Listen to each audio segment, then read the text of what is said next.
Sejam todos bem-vindos a mais um programa Consciência Desperta. E hoje nós estamos aqui com a Andrea, que é coach integral sistêmica, e ela vai nos falar um pouquinho mais sobre essa técnica. Então, primeiramente, muito obrigada pelo seu convite, de verdade. Eu que agradeço, Beatriz, gratidão imensa em estar aqui participando desse projeto contigo, desse programa. E vamos lá, o que você gostaria de saber? Sim. Então, primeiramente, se você quiser explicar primeiro o que é o coach e depois o que seria o coaching integral sistêmico. Vamos lá, então, o que é o coaching? Coaching é um processo, que está muito falado hoje em dia. E qual é a base dele? Ver nosso estado atual, ou seja, quem somos, o que fazemos, o que temos, como está a nossa vida hoje. E focalizamos um estado desejado. Quem eu quero ser, o que eu quero ter, o que eu quero fazer, quais são os meus sonhos de vida, tanto pessoal, profissional, em qualquer área. E traçamos junto um plano de ação, coach e coachee. Olhando quais são os impedimentos para eliminá-los e quais são as potencialidades para que a gente possa reforçá-las. Isso é coaching. Mas o coaching integral sistêmico ele vai um pouquinho além. O que a gente faz? A gente une a razão e a emoção.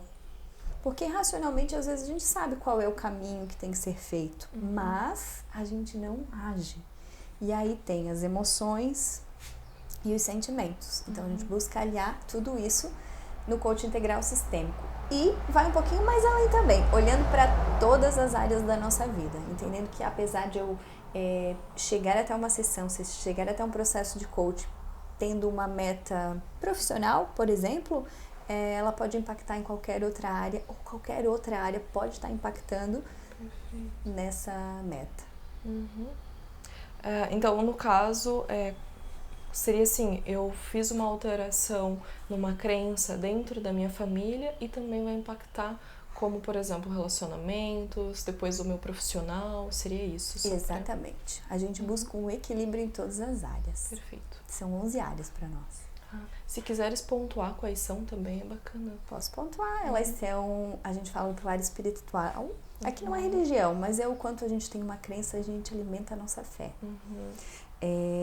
Familiar, ou parentes, que a gente chama, que é o nosso relacionamento com pai, mãe, irmãos, diretamente.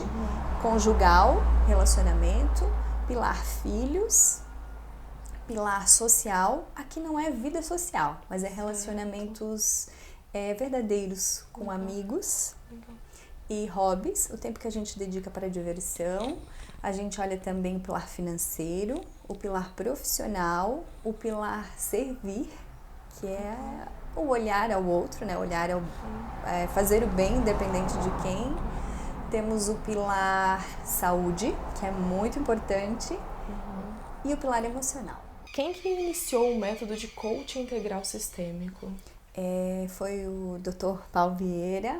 Hoje ele é um ator muito renomado, talvez até teus telespectadores aí já tenham visto algum livro dele. Temos aqui o mais famoso, O Poder da Ação. E ele, em 89, ele deu início a essa metodologia. Ele já era coaching, tradicional, e ele entendeu que poderia ir um pouquinho mais além. Qual seria a importância de incluir a transformação, o trabalho das emoções, nesse processo de coaching integral sistêmico? É a base. Hoje, qual é a base do coaching? É a mudança de crença, a reformulação das crenças negativas para que elas virem fortalecedoras.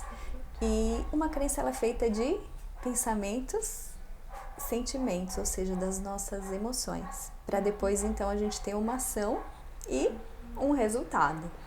E a gente vai mexer então na razão, que é o pensamento, e na emoção. E assim ter uma verdadeira transformação de crença. Porque como eu disse, às vezes a gente sabe, mas não faz. Então, essa é a importância de olhar para a emoção. Porque o não faz, eu não consigo, é uma emoção que está ali. E a gente tem que olhar por que ela está ali. Da onde ela veio, qual é a raiz dela, para de fato proporcionar mudanças na vida da pessoa e que ela de fato atinja o seu objetivo. Quem que poderia se beneficiar desse trabalho? Toda e qualquer pessoa. Basta verdadeiramente ter um desejo de ser melhor. Ser melhor como assim, Andréa? Ser melhor como pai, ser melhor como mãe, ser melhor como profissional, ser melhor como esposa, ser melhor com as suas finanças, enfim, todas aquelas áreas que eu citei, essa pessoa pode se beneficiar com o coaching. Porque o objetivo maior do coaching, do profissional, no caso minha missão de vida qual é? É impactar vidas e negócios. Através dessa metodologia do coaching integral sistêmico e fazer com que as pessoas entendam que elas conseguem tudo que elas quiserem, desde que elas estejam comprometidas com isso. Perfeito. Então, na verdade, o coach ele não está atrelado somente à carreira, ao profissional, ele se aplica a todas as áreas da vida. Todas as áreas. Qualquer objetivo, qualquer meta que se possa imaginar, a gente consegue potencializar com o coach. Perfeito. Qual que é a importância de nós desenvolvermos autorresponsabilidade? Autorresponsabilidade é a premissa básica do coaching integral sistêmico. O que é autorresponsabilidade? É a certeza absoluta de que nós somos responsáveis por todos os resultados da nossa vida. Então, se eu venho para um processo de coaching, né, se eu estou disposto a passar por ele, eu entendo que eu vou ter que fazer a minha parte. Posso contratar o melhor profissional que existe, ele vai dar os 120% dele, mas se eu não tiver o compromisso com a minha mudança, nada vai acontecer. Então, a autorresponsabilidade é a base do processo de coaching. Perfeito. Até é que é interessante porque culturalmente eu percebo que nós temos muito isso. Eu não sei como é no método de coaching, mas quando as pessoas buscam uma terapia, algo assim que não seja somente medicamentoso, elas esperam o mesmo efeito do medicamento. Você vai, compra, ingere, e isso já causa um resultado imediato, mas não é assim. Não. Então, eu vejo que essas técnicas complementares de autoconhecimento, autodesenvolvimento, elas vêm, sabe, pra te dar uma sacudida, assim, pra pessoa ver que, opa, não é bem assim, então é interessante, né? Exatamente, é bem isso. Isso aí é autorresponsabilidade, é eu saber que, ok, eu posso até tomar um remédio que vai me fazer bem, mas e quando a dor voltar? E se eu for ver o que está causando essa dor em mim? Para não fazer mais aquilo? Ou para fazer de outra forma? E agir com autorresponsabilidade é isso. É entender que eu tenho sempre resultados, bons ou ruins, aprender com os ruins e me comportar de outra forma. Sabendo que toda ação, todo comportamento, toda atitude que eu fizer vai gerar um resultado. Então eu estou sempre plantando. O que eu estou fazendo hoje, eu vou colher amanhã. E o que eu estou colhendo hoje foi porque eu plantei ontem. Sim. Então essa é a consciência da autorresponsabilidade. Saber que todo comportamento é uma semente que está sendo plantada. Perfeito. E quanto ao foco, qual que é a importância de nós termos foco na nossa vida? Eu entendi que eu tenho que ser autorresponsável. Ou seja, que eu vou ter que fazer coisas. E aí eu vou começar a agir. Né? E dentro dessa ação existem 3 tipos de foco. O foco visionário, o foco comportamental e o foco consistente. No foco visionário é onde a gente, ok, eu vi lá quem eu quero ser, eu tenho uma meta e eu me imagino dentro dela, eu tenho uma visão clara do que é essa meta. Isso é o foco visionário. Eu lembro desse momento, dessa cena todo o tempo. Uma fotografia bem nítida, algo bem claro. Exatamente. É ali que eu quero chegar e ter isso muito claro, focar nela, vê-la todos os dias. E no segundo momento a gente tem o foco comportamental, que é o quê? Gerar energia suficiente para se comportar, para se comunicar, para fazer o que precisa ser feito para que aquilo aconteça. Então eu tenho uma visão, eu começo a me comportar. Mas às vezes o comportamento que eu achava que ia dar certo não dá. Aquilo que eu estou comunicando não está contribuindo, e aí eu tento e não dá certo, aí eu tenho que reformular.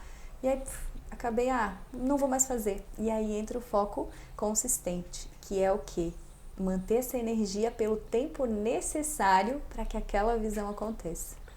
Então a gente tem que ter esses 3 tipos de foco, ou seja, ver, fazer e fazer pelo tempo necessário para que aquilo aconteça. Então, no caso, a pessoa realmente trouxe como uma meta, ela vê aquilo como algo que realmente vai lhe nutrir, né? Que é algo que a sua alma tem uma afinidade. Então, para que aconteça, ela tem que persistir, realmente até que isso se concretize. Exatamente. É porque muitas vezes a gente acaba romantizando e acreditando que se for para ser, vai vir milagrosamente, mas não. É só você continuar tomando as ações necessárias até que aquilo chegue, né? Até que você atinja o seu objetivo de fato. Exato. E falando em ações necessárias, também é interessante a gente ver a diferença entre insistir e persistir. É importante. Né? Porque eu tenho foco, quero chegar lá. Entretanto, se eu fizer sempre a mesma coisa, talvez eu possa não atingir aquilo. Então aí eu estou insistindo.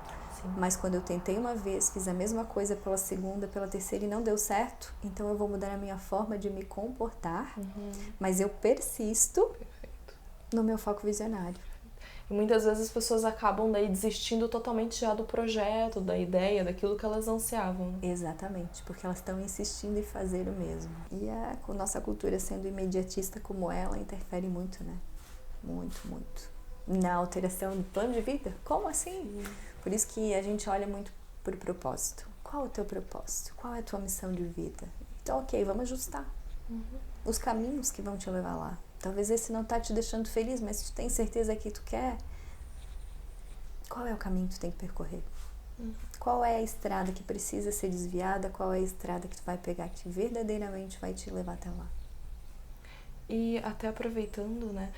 Quanto a propósito, muitas pessoas hoje em dia, principalmente os jovens, vêm buscando propósito, querem cada vez mais viver isso.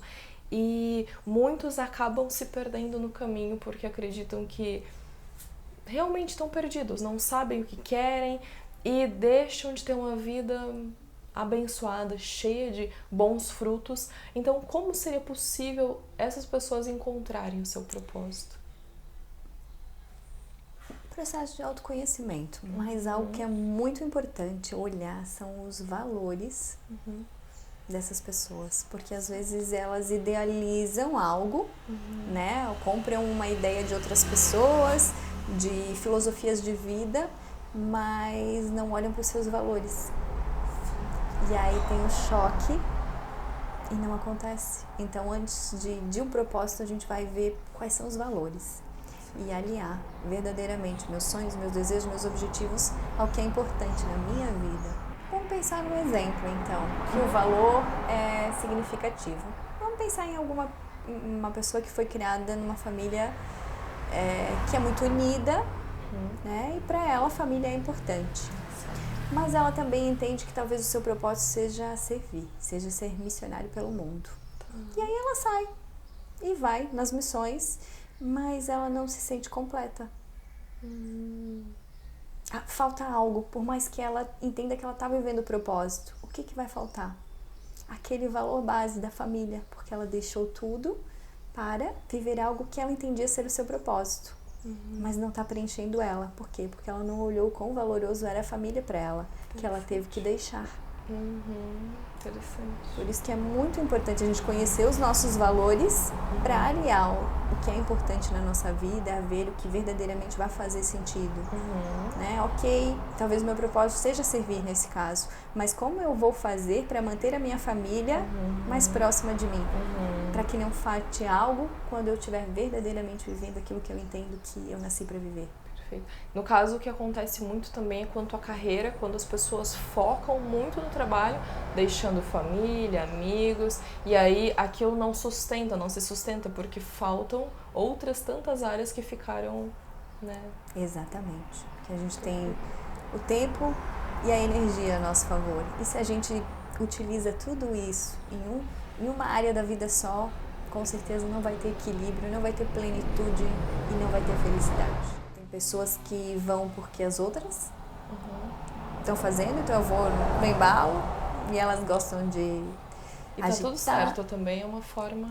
Tá tudo certo. Tem aquele que vai agir sem nem planejar, nem pensar, simplesmente vai. Esse é o que mais erra, mas também é o que mais faz. Tem aqueles que vão agir, mas eles precisam de todos os detalhes.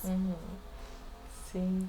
E tem os outros que vão planejar, planejar, planejar e depois planejar e talvez não façam, porque ainda não acharam o plano perfeito.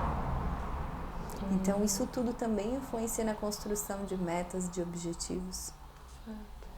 E seriam esses 4, digamos. São 4 perfis básicos, mas Certo. a gente pode não, existem misturas desses perfis. Então uma pessoa ela pode ter, a gente tem todos em maior e menor grau. Quando a gente tem acima de 50%, a gente utiliza como se fosse daquele perfil. A gente pode ter 1, 2 ou 3 perfis em evidência. Certo. Nossa, interessante.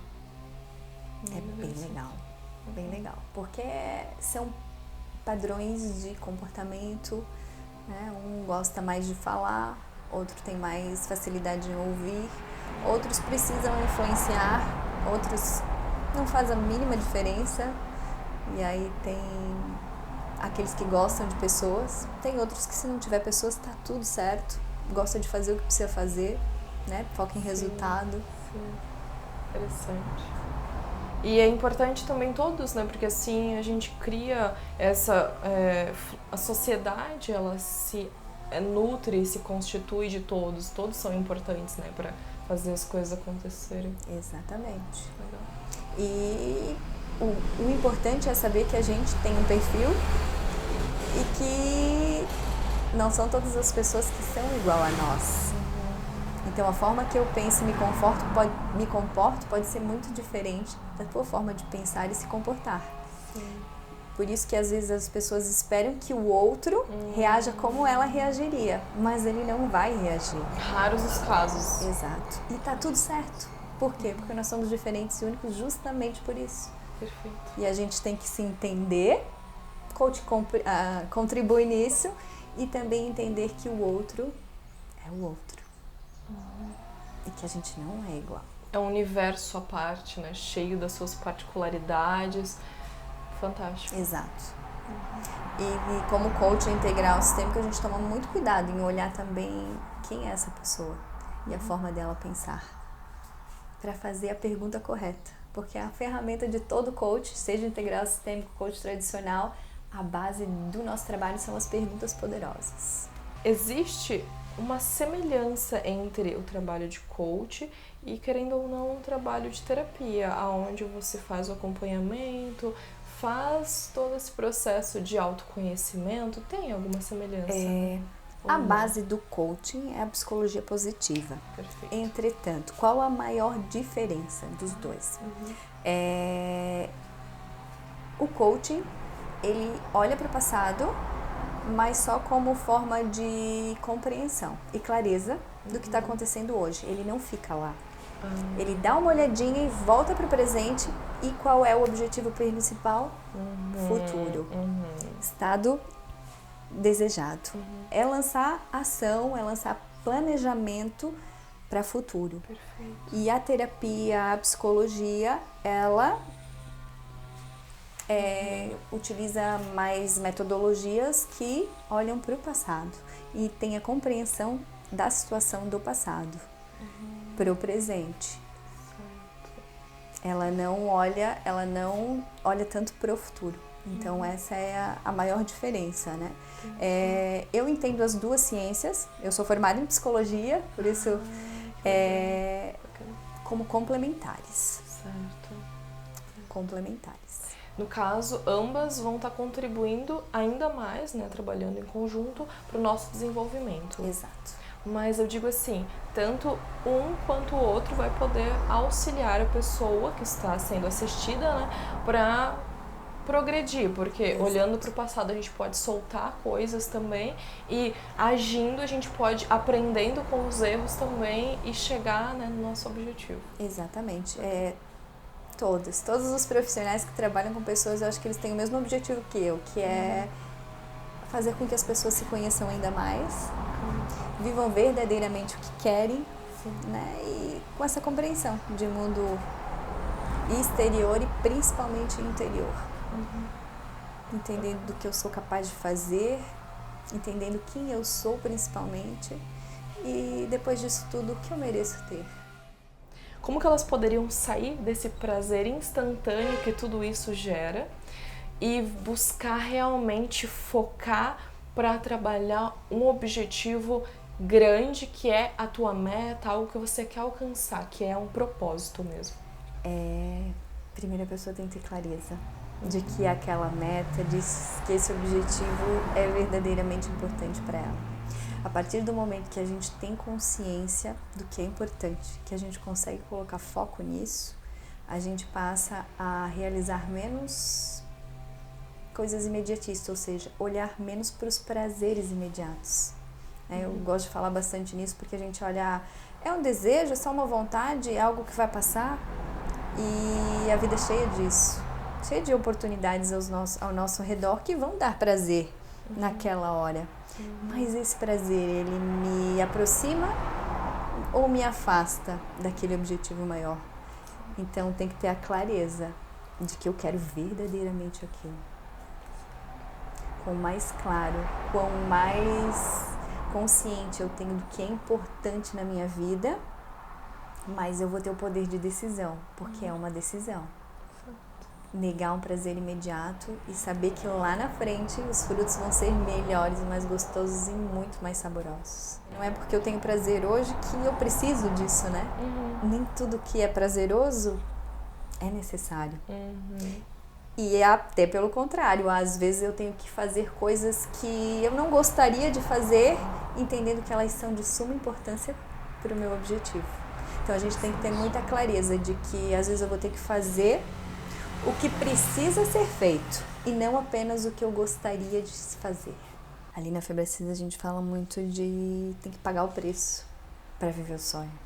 E as pessoas não estão, a maioria das pessoas não está disposta a pagar o preço para viver o sonho.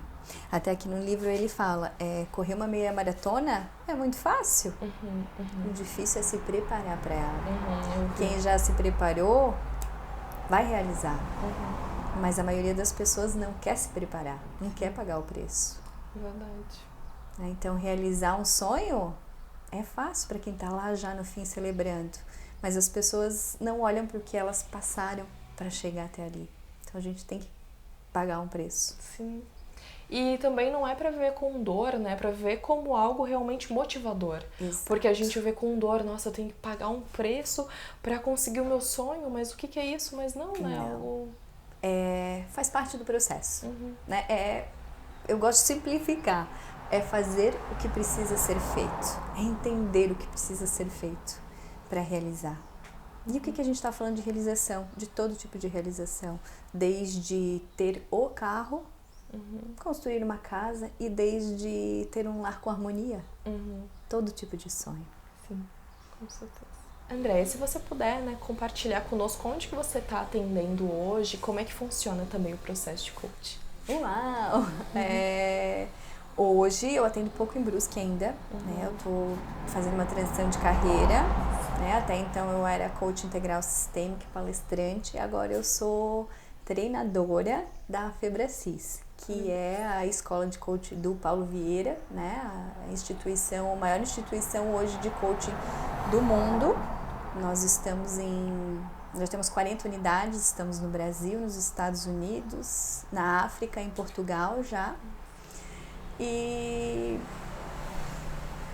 para chegar até a Andréia, pode vir através do meu Instagram, pegar meu telefone com a Beatriz também. Deixar um contato lá. E se estiver interessado em conhecer mais um pouquinho do coaching integral sistêmico, até mesmo fazer uma sessão para ver como funciona o coaching integral sistêmico, estou super à disposição.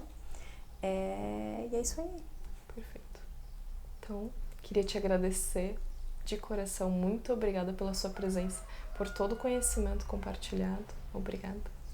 Eu, mais uma vez, sou grata por estar aqui contigo. É uma honra poder contribuir com as pessoas. Muito obrigada. Através das suas entrevistas. Então, vamos finalizando mais esse episódio do programa Consciência Desperta. Muito obrigada pela participação e pela conexão de vocês. E até a próxima. Até breve. Até.